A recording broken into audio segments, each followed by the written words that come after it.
పాప అప్పుడు చిన్న కేవలం ఒక ఫోన్ లాక్కున్నందుకు టీచరు క్లాస్ రూమ్ లో ఫోన్ వాడకూడదు, క్లాస్ రూమ్ లో వాడకున్నందుకు ఫోన్ లాక్కోవడం అనేది కామన్. అది తప్పుగా అని కటసిగా చూపించినప్పుడు కూడా కేవలం ఫోన్ అంటే ఆ అమ్మాయికి కోపం రావడమే కాదు, తన చెప్పుతో తన విచక్షణారహితంగా చెప్పుతో కొట్టడము, దుర్భాషలు ఆడుతూ అంటే వల్గర్ వర్డ్స్ వాడుతూ అంత వరకు దిగజారిందంటే అక్కడ నిదర్శనం ఏమిస్తుందంటే అండి, ఆ పాప పేరెంటింగ్ మీద నిదర్శనం అర్థం పడుతుంది, వాళ్ళ పెంపకం పడుతుంది. అబ్సల్యూట్లీ అండి.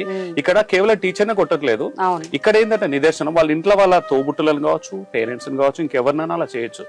ఇక్కడ పాప నేర్చుకున్నది ఏంటంటే, ఎవరైనా పిల్లలండి తల్లిదండ్రులు చేసిందే నేను అంటే జనరల్ గా చెప్తున్నాను, మాక్సిమం 99% అదే జరుగుతుంది. పిల్లలు ఏం చేస్తారో అనేది సమాజంలో చూసి నేర్చుకుంటారు, లేదా వాళ్ళ పేరెంట్స్ దగ్గర చూసి నేర్చుకుంటారు. పేరెంట్స్ ఏం చేస్తే అది. ఎదుటి వ్యక్తికి మనం గౌరవం ఇచ్చడం, పేరెంట్స్ గౌరవం ఇస్తే పిల్లలు ఇస్తారు. పేరెంట్సే టీచర్స్ కి గౌరవం ఇవ్వలేదు, వాళ్ళ ప్రవర్తన బట్టి పిల్లలు కూడా. ఎగ్జాక్ట్లీ. ఇప్పుడు గురువులని టీచర్స్ చులకనగా చూస్తే పిల్లలు కూడా అలా చేస్తారండి. They will follow. వాళ్ళకి రోల్ మోడల్స్ ఎవరు? గురువు, తల్లిదండ్రులే.